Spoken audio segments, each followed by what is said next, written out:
Today's episode looks at the leadership side of the thought leadership equation. The topic today's guest, Sabrina Horn, is well equipped to address. Sabrina knows leadership quite well. In fact, her new book, Make It, Don't Fake It, explores the ways and means of authentic leadership. She boldly makes the case that organizations and leaders can thrive by leading with integrity, honesty, and heart. This is easier said than done in today's dynamic, topsy-turvy business world, of course. Sabrina's book neatly dissects how a lack of authenticity and empathy can undermine even the most astute, capable, and ingenious leaders. And in the spirit of keeping it real, Sabrina recounts the many trials and tribulations she experienced when endeavoring to maintain integrity and authenticity throughout her leadership journey as the founder and CEO of the highly successful and award-winning high-tech PR agency, Horn Group. It's a great read, and I highly recommend the book. Also, in the spirit of keeping it real, here's an important caveat. I've had the distinct honor of knowing Sabrina for more than 25 years, although neither of us would admit to it. We met during the early days of client-server computing when Sabrina's then fledgling high-tech PR agency, which she started with roughly 5 years of experience and $500 in her pocket, wrapped a raft of fast-tracked enterprise software players such as PeopleSoft, VCs such as Norwest Ventures, and iconoclastic visionaries such as Jeffrey Moore, the godfather of high-tech marketing strategy and thinking. I was a reporter and later editor covering the high-tech space and interacted frequently with Sabrina and her team. In my get news or die days, I probably wasn't the easiest writer to deal with. However, I always felt Sabrina and team always treated me fairly and with the utmost of respect. To me, she's always practiced what she now preaches. Throughout her years of CEO, Sabrina has seen the good, the bad, and the ugly of leadership, from the high-flying expanses of Silicon Valley to the rough and tumble streets of Silicon Alley in New York City, where she relocated from San Francisco after diversifying Horn Group into a provider of marketing communication services for tech companies and beyond. She later sold her agency to Finn Partners in New York City. For the next 30 minutes or so, Sabrina and I will look at thought leadership through the lens of the many principles and frameworks detailed in the pages of Make It, Don't Fake It. Sabrina, so happy to see you today. Yeah. Thanks for joining us. It's so great to be here. Thank you, Alan, for having me. And I actually think that we've known each other for 30 years. 30 years. Oh my goodness. Time flies. Yeah, time flies. Yeah. Wow.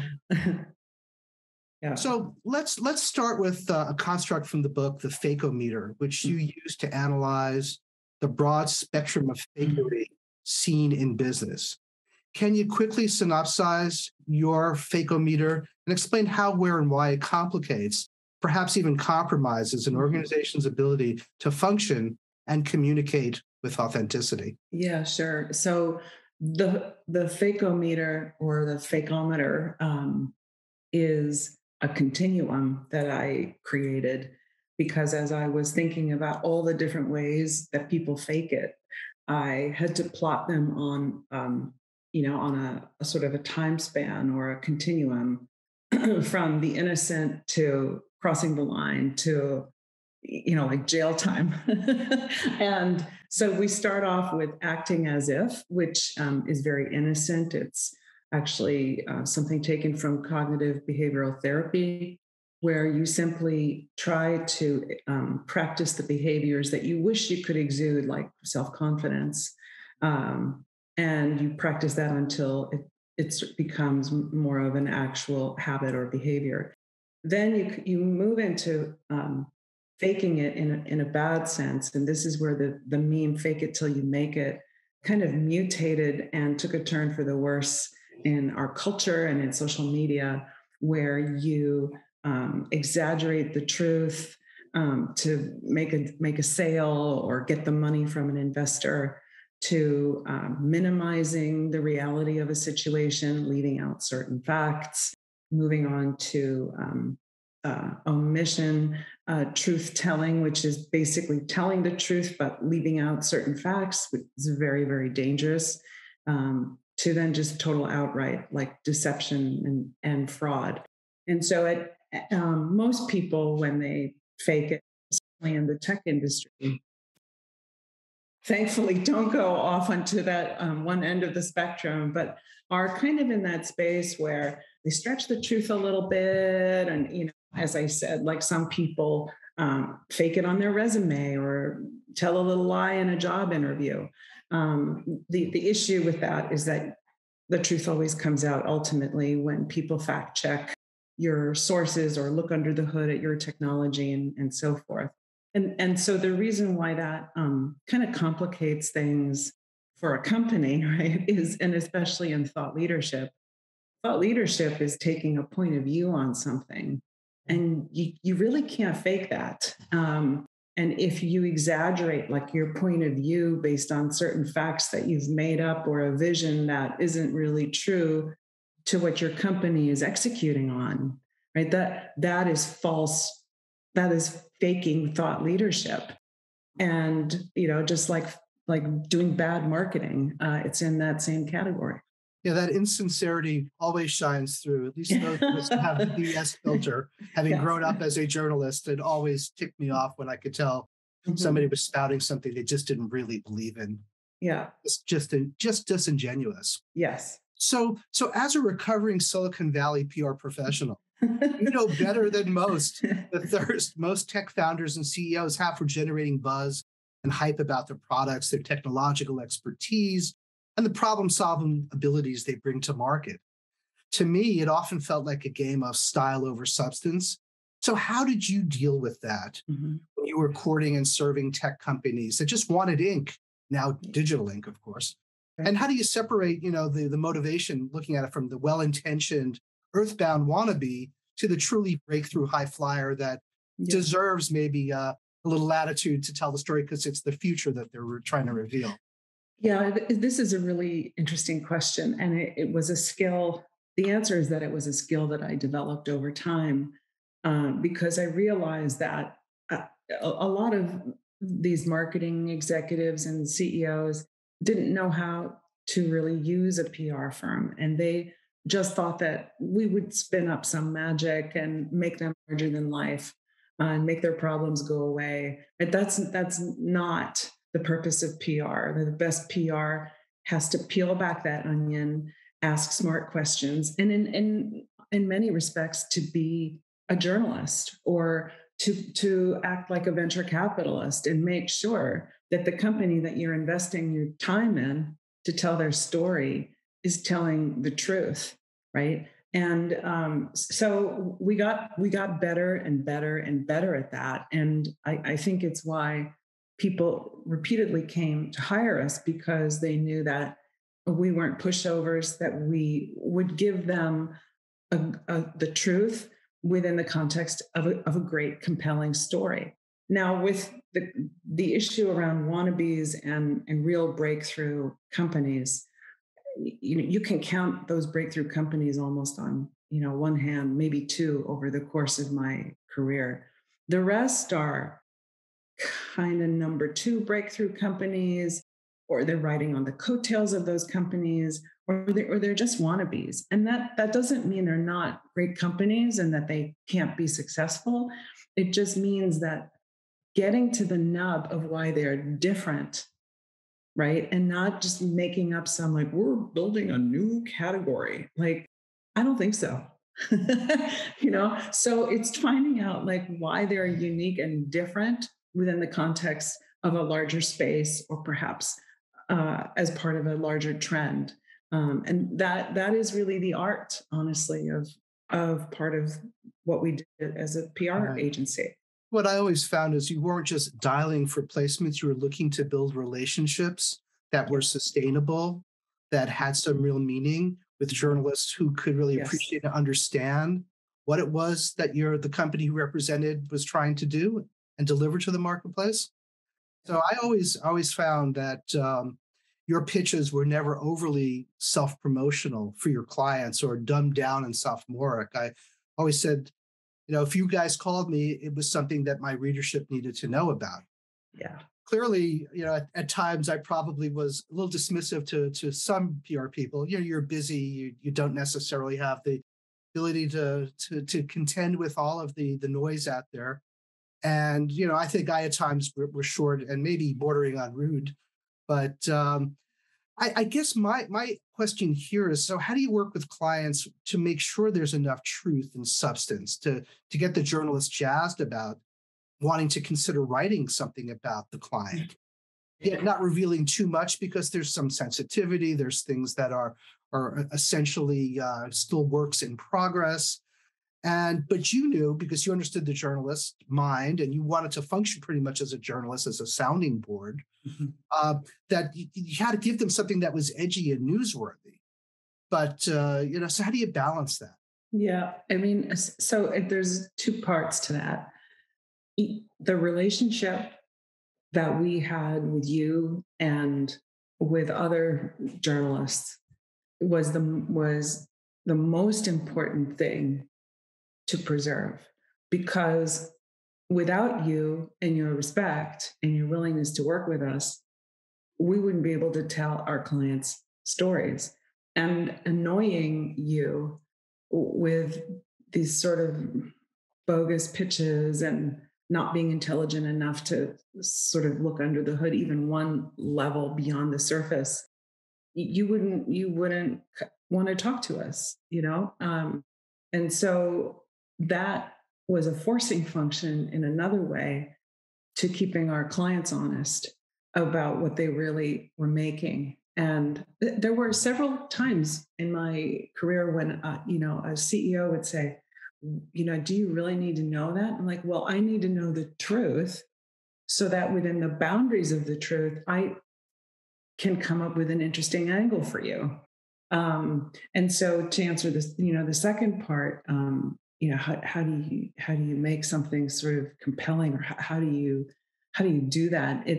I found that so often a company would lead with, we're the leading provider of blah blah blah, and actually they're not. And they're not, they're maybe like the number 10 company in a sea of other companies making a whole bunch of things that sort of fit in that category. And it wasn't what they made, it was the problem that they solved and their value proposition. And getting to that first, right? This company is interesting because they solve this problem differently. And most importantly, it was getting our customers, right, to speak on their behalf. And as you know, like, a vendor can say anything they want, but it doesn't have as much credibility as one of their customers saying, here's why I bought it, here's the problem it solved, and whatever else, like, I would buy it again, or we're excited about it. Right, very good. So let's probe a little bit and can make the connection to thought leadership now. Mhm. So, thought leadership in our view is all about conveying an organization's best and brightest points of view on its knowledge, its problem solving expertise. And as you point out, from a customer perspective, why is it important to the customer? It's all about conducting research to truly understand the customer pain points and to reveal the solutions that deliver on the outcomes that are promised by the vendor. So this ultimately conveys eminence for the company and its subject matter experts who, you put out into the marketplace or be writing white papers and whatnot. So kind of a long-winded way of asking, what are the best approaches that you've discovered along the way to develop thought leadership in the form of position papers, blogs, byline articles, videos? What has worked from your perspective working with your clients over the years?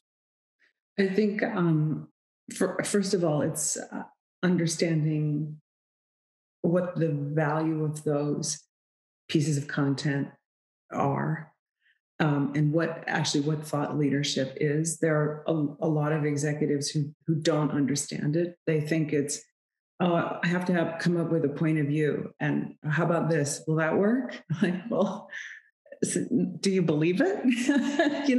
Like, it's really taking a more holistic view of what your vision actually is for the technology that you're making, and how that disintermediates or disrupts a certain sector, or just how does it improve the way people live and work. And then looking at, if that's at the core, then, what are all the spokes of that wheel? What are the different messages that you can say? Ultimately, though, Alan, it's about the audience, right? Because you're doing thought leadership for someone. It's not just to hear a pulpit, to hear yourself talk, although there are a lot of executives who like that. It's ultimately about the audience and what you want them to understand from that, what you want them to take from that. Is there any action you want them to take from that? Do you want them to call 1-800-software to take a look at what you make, right? And so it's really being rather strategic about it, not just putting out a 500-word piece of something that is, who's going to care. Right. It's, as we used to say as a journalist, you got to write from your reader's point of view. You've got to really put them in your head and understand what it is they need to hear from you on. Otherwise, you're never going to succeed. So now putting your strategy consulting hat on, do you think that PR agencies, and this is just a generic question, are best equipped to develop deep dive thought leadership? I mean, they're good at identifying publications, placing byline articles. Yeah, for sure. I get that. What about actually framing ideas and writing compelling thought pieces? Are they up to the task? Yeah, I mean, some agencies are, and the agencies that are good at it know that they need to hire the expertise to do it. And this isn't just being a good technical writer, it's really understanding how that technology works and how that market, who the players are in the market, and the landscape of how that piece of software comes together and what it actually does. Most PR people are communicators. They know how to perhaps pitch a story or put a campaign together. But what you're talking about is a real specialty. We at times tried to do that when we had, for example, like a specialty practice area of companies in the cybersecurity space. And we thought, you know what, we've really got something here. We should invest in a professional writer who comes from that world, maybe a former journalist, or maybe just somebody who has worked in-house at another company. But those people are expensive, right? And you need to keep that resource busy. So I guess the answer to your question is yes, some agencies do that well, but you can't just put an account executive down and have them write a 500-word or 1,000-word article about the intricacies of application integration software. It's it doesn't. You'll ruin your credibility. Absolutely. In my travels, tech companies, particularly those in the hardware and software product spaces, really struggle to create high impact thought leadership. Some believe, and I think I'm one of them here, it's because they're smitten with their own products, valuations of their firms, their transactional thinking, get revenue or die kind of thing, that they sometimes can't see the forest through the trees. Do you agree with that assessment, or do you see it another way? What I witnessed is that those companies and those people always started off with great intentions and probably created something that was reasonably good. And as those pieces of content circulate around a company for input, they get watered down, right? They'll say, oh, no, we can't say that. That's going to expose us here. And then somebody else will say, yeah, this doesn't really resonate with our core messages and our positioning. And so what happens is it's like everything in the kitchen sink. It gets watered down. It has no focus, and it's just a piece of bland marketing copy that has lost its edge and doesn't make the point that, like, thought leadership is supposed to be edgy. A point of view is a point of the view. And I do think that's actually what happens. I've seen it so many times. And then someone like me or you would have to say, like, well, what's really the point here? This is just marketing speak. Unfortunately, that doesn't happen all the time. And so the thought leadership that does get out there is just not really even interesting. Yeah, it's always amazed me because many of these folks are the brightest people you'll ever meet in business or in your personal life. I mean, they're just brilliant. They can't get outside of their own heads. Yeah. It's remarkable. And when you were in Silicon Valley and in New York as well, I mean, mixed it up with a lot of celebrity rock star type CEOs and smart subject matter experts. And I'm sure you saw the good, the bad, and the ugly of all of that. But how about working with superstars like PeopleSoft's, Workday's Dave Duffield, or Jeff Moore for that matter? What did they teach you about thought leadership done right, if anything? Oh, what they taught me is just the sheer clarity of what they were saying and the brutal honesty with which they said it, right? Their integrity and their integrity about their message and their clarity, and how with every question I would kind of like dig a little bit, they would still stick to that. Never faked it. They never faked it, and they were humble. They said, I don't know the answer to that when I would ask them, or they would say, that's an interesting question. Let me think about that. Right. And they never dished out dirt on anyone else. If I asked their opinion of how another company might view the same thing, they would say, well, I don't know. You'd have to talk to them about that. And that is such high integrity, authentic leadership.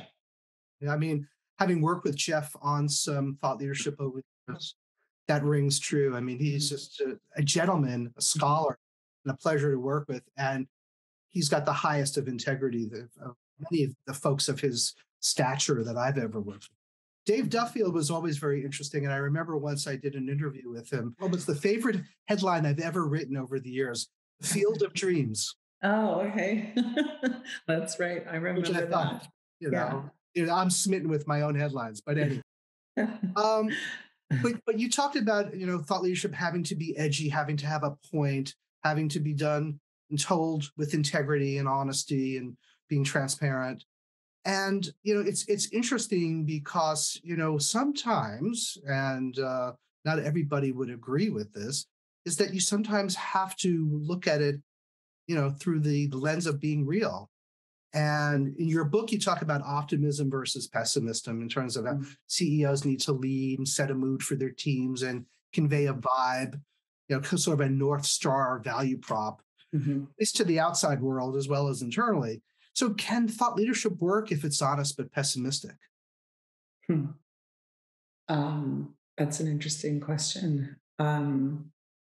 Because the future of work, future is highly distributed, as we all know, somewhat uncertain. And, you can shine it up and say it's wonderful, but, there's some downsides to it. At the end of the day, you have to be honest and realistic. And if the outlook isn't great, then that's reality and it is what it is. But I will say this,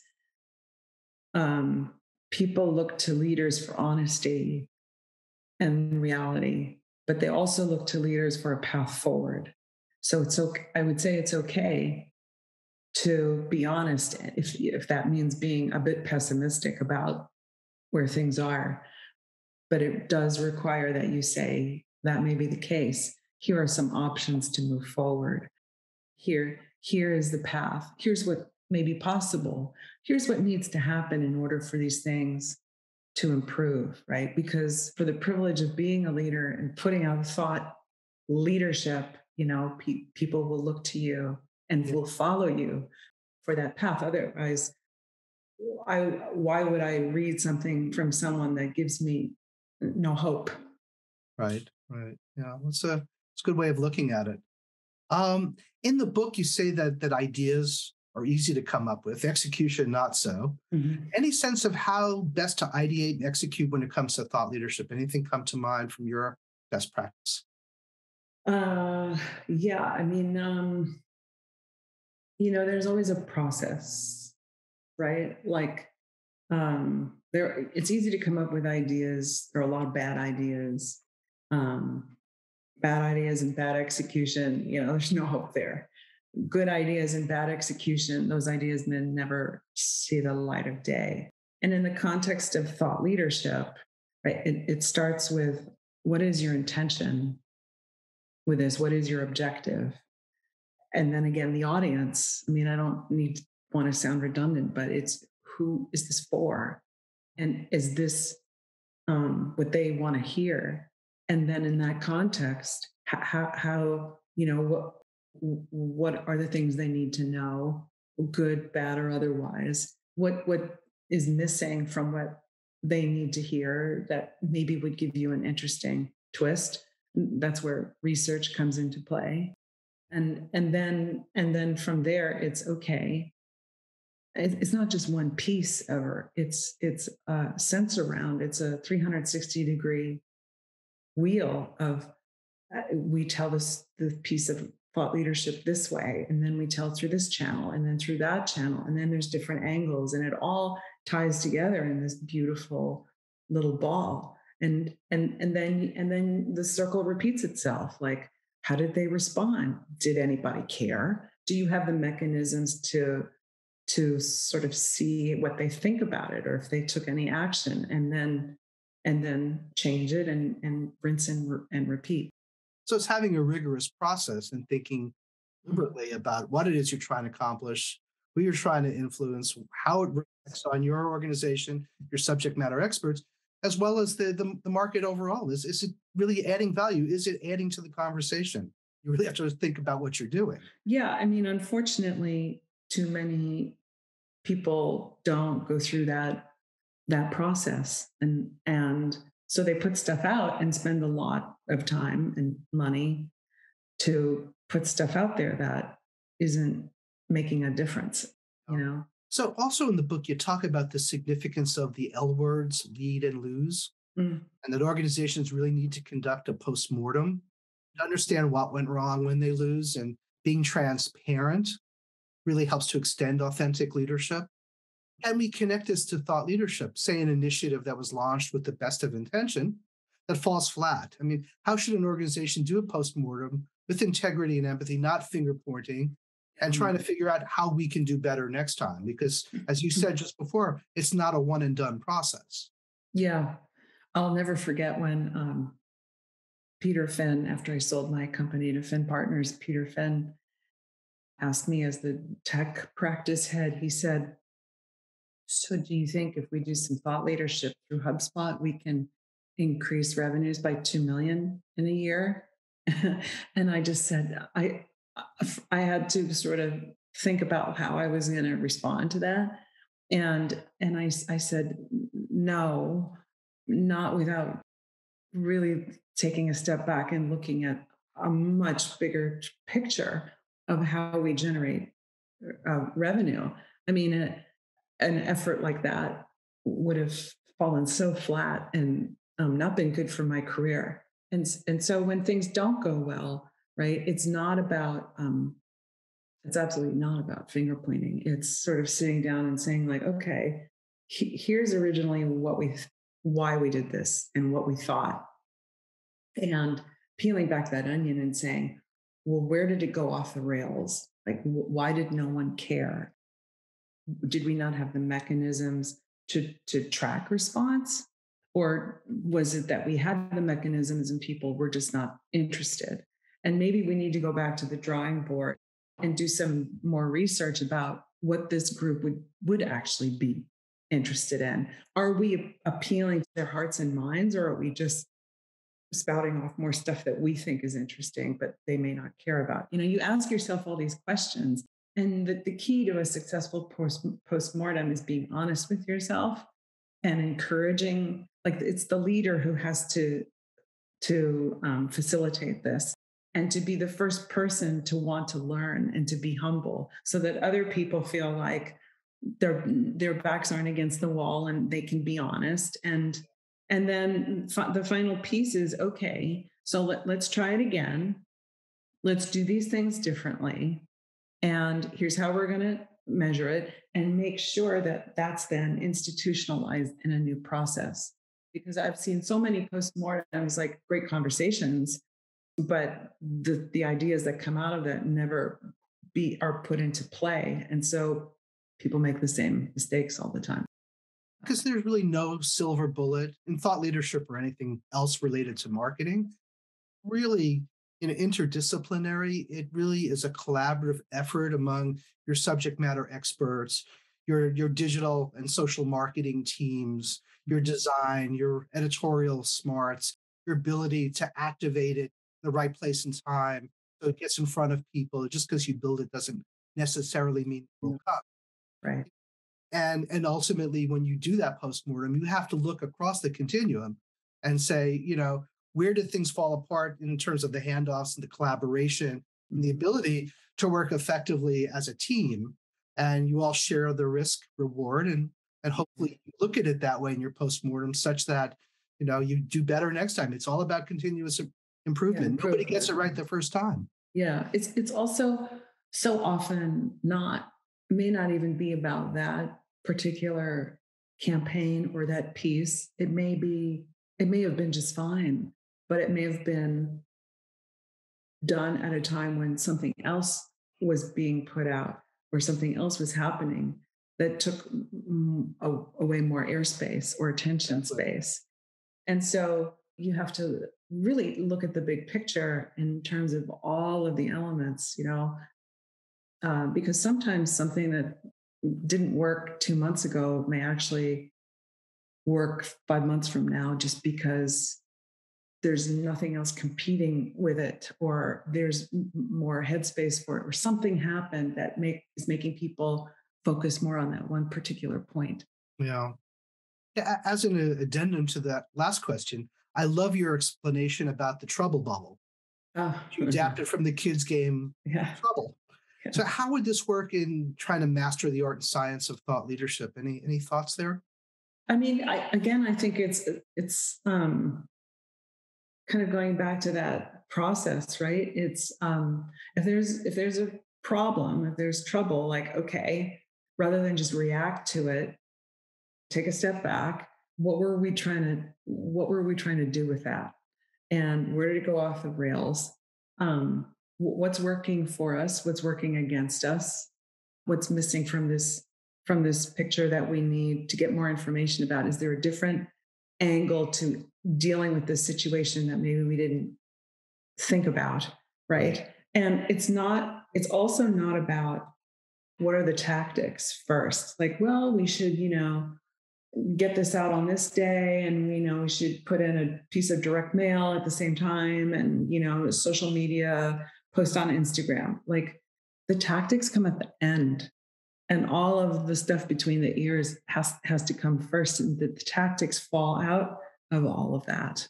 Yeah, and you have to think of them up front in order to make sure they don't appear as if they're just bolted on last minute. If you're not considering them when you start, then it's too little too late. And I found that in a lot of thinking. In fact, I was thinking as you were speaking just before, way back when I was a cynical journalist, to have this used to have this kind of equation in my mind that the more press releases a company put out, the more trouble they were in. Yeah. You used to call that the Unisys syndrome. Yes. Where you just throw out a lot of press releases, hope something sticks to the wall and captures somebody's imagination. And today that's social media is to some degree. They just rant and rave on all kinds of topics, just a cry for attention. Yes, well, the spray and pray method of communications is still not very good. I remember those days as well when it was literally like we had a client who shall remain nameless, and it was literally like they would put out a press release about their janitorial service. Like, it's just not interesting. And there is that problem also with thought leadership where you put out too much and none of it is being heard, right? It just becomes noise. And so what you do with thought leadership has to be very purposeful, very intentional, and incredibly strategic. I mean, less can be really more. Oh, definitely. Right. Absolutely. 100%. I had the unfortunate consequence of working for a highly diversified global company. Every business unit thought their points of view and their thought leadership was the ultimate. And, we were constantly increasing the volume of what we had to say and probably flooding the market with a lot of messages that maybe weren't heard. Yeah. And also it gets annoying, You don't want to hear from that company anymore. Just like, it's just too much. And then you have to like regain your credibility from that. that's very hard to unravel from that and come back. Yeah. Last question here. Mhm. You write about this, there's a lot of great detail in the book. And again, the book is phenomenal. Thank And you. your voice really comes out. Knowing you as long as I've known you, Mm. I almost feel as if you're speaking to me as I'm reading the book. And that's That's really great. good. Yeah. Thank you. It's a very, personal and uplifting tone that you bring to the conversation, which is great. But an authentic CEO stands up for him, herself, their people, their values. And if you don't, and something goes wrong, as you write, the CEO is complicit. Mhm. And this is critical when it comes to thought leadership, because really thought leadership the agenda needs to be set by the CEO to some degree. I mean, I've worked in organizations where the CEO knew exactly what he wanted to have Mhm. said and wanted somebody to go out and just take it and run with it, and had the trust to allow me and my team, we were empowered to do what was right. I guess the question is, when this goes awry for the CEO and their companies in tech and beyond, is there a reason? Is there can you Mm. speak to why a CEO may end up being misguided here? Yeah. CEOs are leaders, are humans too. And the reason why that goes awry and why they may fake it, or why anyone fakes it, is because they're under pressure, or it's like if they don't make the quarter, they're going to have to do a layoff. They need desperately to tell a more compelling, exciting story than the one they've been telling to keep their investors with them. Um, and, it's easy to exaggerate the truth just a little bit to kind of like keep the wheels on the bus. And, then from there, lies beget lies. And, we saw that certainly with Elizabeth Holmes from Theranos, but, that was obviously an extreme example. But it's easy to kind of go off track sometimes because you've got these other pressures to deal with, and to stay the course and to be honest and to say, like, to find a different story to tell that's honest. That's not interesting enough. That's not what they want to hear. We need to spin this up, right? And that is why leadership is so hard. Absolutely. And and why staying down the straight and narrow is imperative, but also incredibly difficult. And if your thought leadership doesn't reflect that, Mhm. you're in a lot of trouble. And no matter how and where you communicate other things, it's not going to be taken seriously. Yeah, well, then you're going to put something out and people will call you on it. Like I said earlier, you'll be exposed. Like, you said in this piece that ran in the Wall Street Journal, blah, blah, blah, that, you're doing this. Now, what's the status of that? Has your vision changed? Because we don't see any progress there. And if you're a publicly traded company, you're really dancing with the devil. That's so true. Well, why don't we end it there? Really appreciate your time and your insights, Sabrina. It's been a Yeah. wonderful conversation. Let's keep it going. Okay. Thank you, Alan. Had a great time talking with you. Sabrina's insights on thought leadership are critical in a world where far too many people are faking it, not making it. They see half-truths and outright lies as fair play in business and pleasure, and the only way to make friends, influence followers, and get over on people. From her former PR perch in Silicon Valley and Silicon Alley, and in her position today as a strategy consultant, Sabrina tells it like it is. Leading with authenticity, integrity, and heart can set the stage for truly powerful and meaningful thought leadership initiatives. As she noted, you can't fake thought leadership. CEOs that can't establish their company's unique take on their expertise and problem-solving capabilities, or make up their vision as they go, will not be taken seriously in the marketplace of ideas. A disingenuous thought leadership effort will end in tears, trust me. Moreover, it will reflect poorly on the CEO and his or her overall marketing efforts. Authentic leaders must not only understand the value of thought leadership content and what action is expected, but they must also understand the role thought leadership plays in the overall marketing mix. Many execs, particularly in Silicon Valley, still don't understand thought leadership. Their knee-jerk response is to claim that their firm is a category leader, even when they do not have a unique solution and problem-solving approach, nor do they have the facts, figures, and evidence to back the claim. This approach just doesn't cut it. Interestingly, Sabrina contends that tech PR agencies worth their weight of their retainers know that they need to hire experts to do thought leadership well. This means bringing in someone like a former journalist with the ability to get under the covers of the tech and the market need, and create something that will truly resonate with customers. Many tech companies start their thought leadership with good intent, but the end result is usually watered down by competing voices and by those who say we can't say this or that because it will expose us. It doesn't connect with core messages and positioning. What results are bland assets that lack focus and reek of market speak, not substance. Thought leadership points of view need to be edgy. That's why they're called a point of view, as Sabrina rightly noted. Thought leadership can't be candy-coated. It needs to be realistic. If the outlook is not great, be honest and say so, but offer a path forward of what can be done to improve the situation. And when things go wrong with thought leadership, conduct a holistic post-mortem to ID the triggers that failed to gain awareness and interest.